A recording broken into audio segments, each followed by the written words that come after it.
ये वाले वीडियो में हम देखने वाले हैं सेकेंड ईयर डी फार्मेसी का जो आपका सब्जेक्ट है फार्माकोथेराप्यूटिक्स, उसके टॉप 25 मोस्ट इंपॉर्टेंट क्वेश्चन।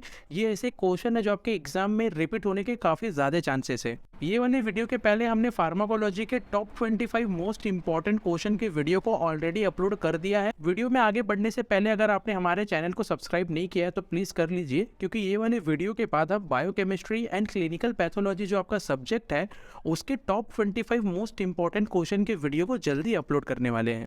सबसे पहला क्वेश्चन हम देख लेते हैं, explain rational use of medicine. काफ़ी ज़्यादा इंपॉर्टेंट क्वेश्चन है। ये क्वेश्चन में हमें क्या करना है, जो भी रैशनल यूज होता है मेडिसिन का उसको हमें डिटेल में एक्सप्लेन करना है। काफ़ी ज़्यादा इंपॉर्टेंट क्वेश्चन है, काफ़ी ज़्यादा चांसेस है इसके एग्जाम में पूछे जाने के। नेक्स्ट क्वेश्चन हम देख लेते हैं, explain standard treatment guideline and evidence based medicine. ये भी काफ़ी ज़्यादा इंपॉर्टेंट क्वेश्चन है, एग्जाम में इसके भी पूछे जाने के काफ़ी ज़्यादा चांसेस है।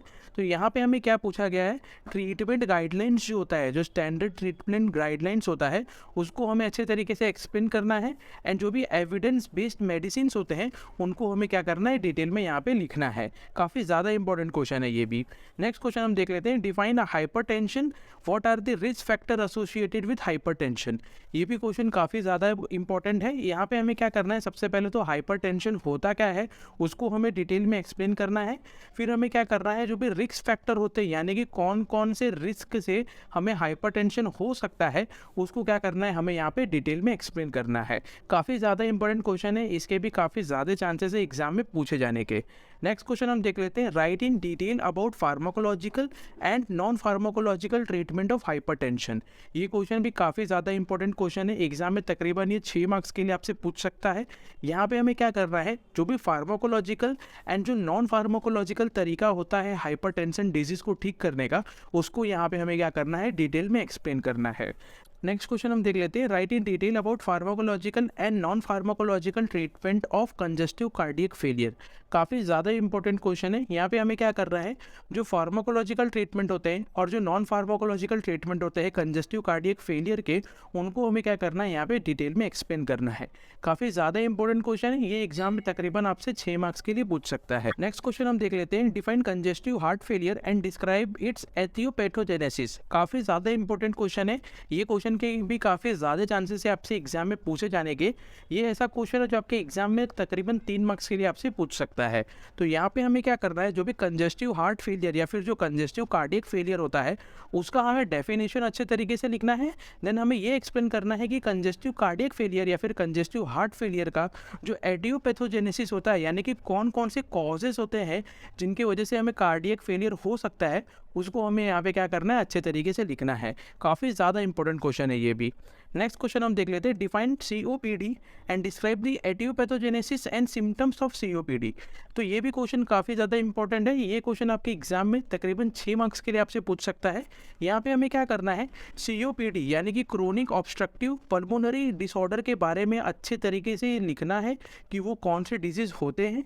फिर हमें ये बताना है कि सीओपीडी का जो एटियोपैथोजेनेसिस होता है, यानी कि सीओपीडी एक ह्यूमन बींग्स को किन किन तरीके से हो सकता है, किस किस वजह से हो सकता है, उसको हमें डिटेल में एक्सप्लेन करना है। देन हमें ये बताना है कि सीओपीडी के कौन कौन से सिम्टम्स होते हैं, यानी कि उसके लक्षण हमारे बॉडी में कौन कौन से दिखते हैं, उसको हमें क्या करना है, यहाँ पे डिटेल में लिखना है। काफ़ी ज़्यादा इंपॉर्टेंट क्वेश्चन है, एग्जाम में ये काफ़ी ज़्यादा चांसेस है इसके पूछे जाने के। नेक्स्ट क्वेश्चन हम देख लेते हैं, write a note on asthma, describe its aetiopathogenesis and symptom. काफ़ी ज़्यादा इंपॉर्टेंट क्वेश्चन है, ये क्वेश्चन भी आपके एग्जाम में तकरीबन 3 से 6 मार्क्स के लिए पूछ सकता है। यहाँ पे हमें क्या करना है, सबसे पहले तो अस्थमा के बारे में अच्छे तरीके से डिस्क्राइब करना है। देन हमें इथियोपैथोजेनेसिस ऑफ अस्थमा यानी कि अस्थमा हमें किस वजह से हो सकता है उसके बारे में अच्छे तरीके से लिखना है। देन अस्थमा के कौन कौन से सिम्टम्स होते हैं उनको हमें क्या करना है, डिटेल में एक्सप्लेन करना है। काफ़ी ज़्यादा इंपॉर्टेंट क्वेश्चन है, एग्जाम में इसके कई ज़्यादा चांसेस है आपसे पूछे जाने के। नेक्स्ट क्वेश्चन हम देख लेते हैं, define diabetes mellitus and explain different types of diabetes mellitus. ये भी क्वेश्चन काफ़ी ज़्यादा इंपॉर्टेंट क्वेश्चन है, एग्जाम में आपसे तकरीबन 3 मार्क्स के लिए पूछ सकता है।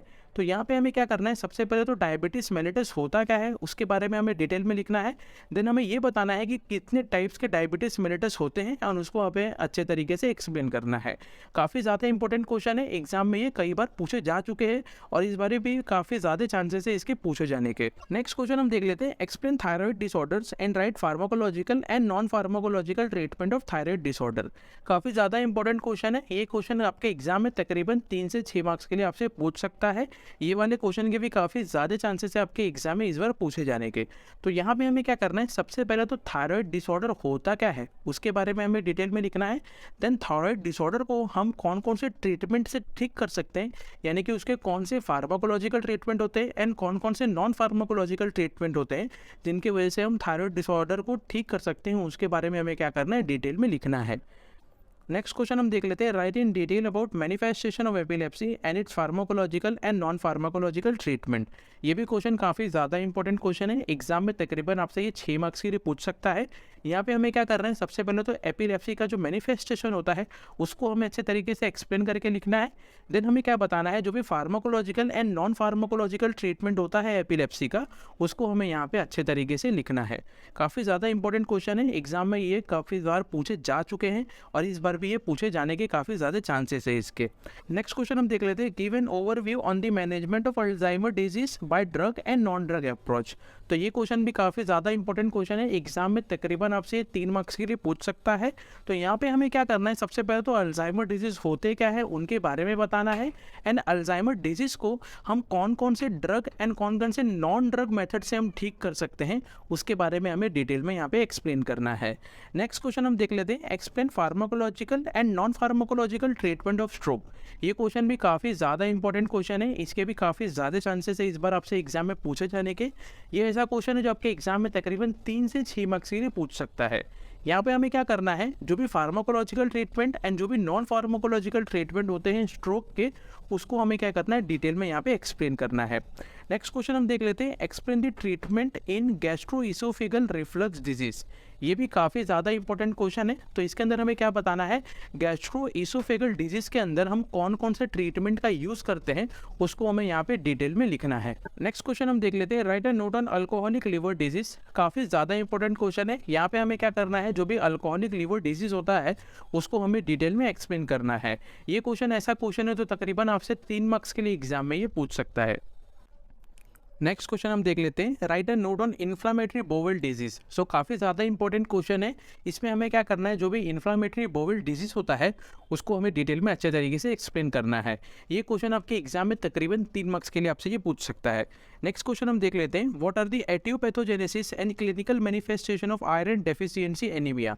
ये भी क्वेश्चन काफ़ी ज़्यादा इंपॉर्टेंट क्वेश्चन है, यहाँ पे हमें क्या लिखना है, सबसे पहले तो आयरन डेफिशिएंसी एनीमिया का जो एटियोपैथोजेनेसिस होता है, यानी कि हमें आयरन डेफिशिएंसी एनीमिया किस तरीके से हो सकता है, किन किन वजह से हो सकता है, उसके कॉजेज़ क्या होते हैं उसको हमें एक्सप्लेन करना है। देन जो भी उनका क्लिनिकल मैनिफेस्टेशन होता है उसको हमें अच्छे तरीके से एक्सप्लेन करना है। नेक्स्ट क्वेश्चन हम देख लेते हैं, write in detail about megaloblastic anaemia. काफ़ी ज़्यादा इंपॉर्टेंट क्वेश्चन है, एग्जाम में तकरीबन ये 3 मार्क्स के लिए आपसे ये पूछ सकता है। तो यहाँ पे हमें क्या करना है, जो भी मेगालोब्लास्टिक एनीमिया डिजीज़ होता है उसको हमें अच्छे तरीके से यहाँ पे डिटेल में एक्सप्लेन करना है। नेक्स्ट क्वेश्चन हम देख लेते हैं, write in brief note on etiopathogenesis and clinical manifestation of tuberculosis. काफ़ी ज़्यादा इंपॉर्टेंट क्वेश्चन है, यहाँ पे हमें क्या करना है, सबसे पहले तो ट्यूबरकुलोसिस का जो एटियोपैथोजेनेसिस होता है, यानी कि ट्यूबरकुलोसिस एक ह्यूमन बींग को किस किस वजह से हो सकता है उसको हमें डिटेल में लिखना है। देन कौन कौन सी क्लिनिकल मैनिफेस्टेशन होता है ट्यूबरकुलोसिस का, उसको हमें यहाँ पे डिटेल में एक्सप्लेन करना है। काफ़ी ज़्यादा इंपॉर्टेंट क्वेश्चन है, एग्जाम में तकरीबन आपसे 6 मार्क्स के लिए पूछ सकता है। नेक्स्ट क्वेश्चन हम देख लेते हैं, explain pharmacological and non pharmacological management of gonorrhoea and syphilis. काफ़ी ज़्यादा इंपॉर्टेंट क्वेश्चन है, इसके अंदर हमें क्या करना है, जो भी गोनोरोइया एंड सिफेलिस के pharmacological treatment and non pharmacological treatment होते हैं उसको हमें अच्छे तरीके से डिटेल में एक्सप्लेन करना है। काफ़ी ज़्यादा इंपॉर्टेंट क्वेश्चन है, एग्जाम में तकरीबन 3 से 6 मार्क्स के लिए आपसे ये पूछ सकता है। नेक्स्ट क्वेश्चन हम देख लेते हैं, explain clinical manifestation and pharmacological non pharmacological management of rheumatoid arthritis and osteoarthritis. काफ़ी ज़्यादा इंपॉर्टेंट क्वेश्चन है, यहाँ पे हमें क्या करना है, रूमेटॉइड अर्थराइटिस एंड ऑस्टियोआर्थराइटिस इन दोनों डिजीज़ का जो फार्माकोलॉजिकल ट्रीटमेंट होता है या फिर जो नॉन फार्माकोलॉजिकल ट्रीटमेंट होता है, इन दोनों ट्रीटमेंट को हमें क्या करना है, डिटेल में एक्सप्लेन करके लिखना है। काफ़ी ज़्यादा इंपॉर्टेंट क्वेश्चन है, एग्जाम में तकरीबन आपसे ये 3 से 6 मार्क्स के लिए आपसे ये पूछ सकता है। नेक्स्ट क्वेश्चन हम देख लेते हैं, explain pharmacological and non pharmacological management of psoriasis. ये भी काफ़ी ज़्यादा इंपॉर्टेंट क्वेश्चन है, इस बार एग्जाम में काफ़ी ज़्यादा चांसेस है इसके पूछे जाने के। तो यहाँ पे हमें क्या करना है, जो भी सोरियासिस का pharmacological and non pharmacological management या फिर जो ट्रीटमेंट होता है सोरियासिस का, उसको हमें यहाँ पे डिटेल में एक्सप्लेन करके लिखना है। नेक्स्ट क्वेश्चन हम देख लेते हैं, describe etiopathogenesis and clinical symptoms of depression and anxiety. काफ़ी ज़्यादा इंपॉर्टेंट क्वेश्चन है ये। क्वेश्चन आपके एग्जाम में तकरीबन 3 से 6 मार्क्स के लिए आपसे पूछ सकता है। तो यहाँ पे हमें क्या करना है, एटियोपैथोजेनेसिस यानी कि कॉजेज जो होते हैं डिप्रेशन एंड एंजाइटी के, उसको हमें अच्छे तरीके से डिटेल में लिखना है। देन जो भी क्लिनिकल सिम्टम्स होता है डिप्रेशन एंड एंजाइटी का, उसको हमें यहाँ पे क्या करना है, डिटेल में एक्सप्लेन करना है। ये क्वेश्चन ऐसा क्वेश्चन है जो तकरीबन आपसे 3 से 6 मार्क्स के लिए आपसे पूछ सकता है। ये क्वेश्चन अगर आपको दोनों साथ में पूछ रहा है तो आपको 6 मार्क्स के लिए पूछेगा, या फिर अगर डिप्रेशन एंड एंजाइटी दोनों के दोनों अलग अलग क्वेश्चन में आ रहे हैं तो आपसे तकरीबन ये 3 मार्क्स के लिए आपसे ये पूछ सकता है। नेक्स्ट क्वेश्चन हम देख लेते हैं, define glaucoma and explain treatment of glaucoma. काफ़ी ज़्यादा इंपॉर्टेंट क्वेश्चन है ये। क्वेश्चन भी आपके एग्जाम में तकरीबन 3 मार्क्स के लिए आपसे पूछ सकता है। तो यहाँ पे हमें क्या करना है, जो भी ग्लाउकोमा डिजीज़ होता है उसको पहले तो हमें डिजीज़ को एक्सप्लेन करना है अच्छे तरीके से। देन ग्लाउकोमा डिजीज़ के अंदर कौन कौन से ड्रग्स का यूज़ होता है, यानी कि उनका ट्रीटमेंट मेथड क्या होता है, उनको हमें यहाँ पे क्या करना है, डिटेल में एक्सप्लेन करना है। काफ़ी ज़्यादा इंपॉर्टेंट क्वेश्चन है, तो ये भी क्वेश्चन आपके एग्जाम में कई ज़्यादा चांसेस है पूछे जाने के। नेक्स्ट क्वेश्चन हम देख लेते हैं, explain in detail about etiopathogenesis and clinical manifestation of polycystic ovarian syndrome. काफ़ी ज़्यादा इंपॉर्टेंट क्वेश्चन है ये। क्वेश्चन आपके एग्जाम में तकरीबन 3 से 6 मार्क्स के लिए आपसे पूछ सकता है। तो यहाँ पे हमें क्या करना है, सबसे पहले तो एटियोपैथोजेनेसिस जो होता है पॉलीसिस्टिक ओवेरियन सिंड्रोम का, उसको हमें अच्छे तरीके से डिटेल में एक्सप्लेन करना है। देन उनके कौन कौन से क्लिनिकल मैनिफेस्टेशन होते हैं उनको हमें क्या करना है, डिटेल में एक्सप्लेन करके लिखना है। काफ़ी ज़्यादा इंपॉर्टेंट क्वेश्चन है ये भी। सो ये तो थे आपके फार्माकोथेराप्यूटिक्स के टॉप 25 मोस्ट इंपॉर्टेंट क्वेश्चन, जिसके काफ़ी ज़्यादा चांसेस है आपके एग्जाम में पूछे जाने के। So thanks for watching this video guys. अगर आपको इस वीडियो से रिलेटेड किसी भी टाइप का क्वेश्चन है तो आप हमें कमेंट बॉक्स में पूछ सकते हैं, या फिर अपना डाउट हमें ईमेल भी कर सकते हैं। इंस्टाग्राम पे भी आप हमसे कनेक्ट हो सकते हैं। इंस्टाग्राम पे हमारा पेज है फार्मा यूनिट नाम से। और ये लेक्चर का जो PDF नोट्स है, यानी कि फार्माकोथेराप्यूटिक सब्जेक्ट के जो टॉप 25 मोस्ट इंपॉर्टेंट क्वेश्चन के जो PDF नोट्स है, उसके PDF नोट्स को आप डाउनलोड कर सकते हैं। लिंक आपको डिस्क्रिप्शन बॉक्स में मिल जाएगा।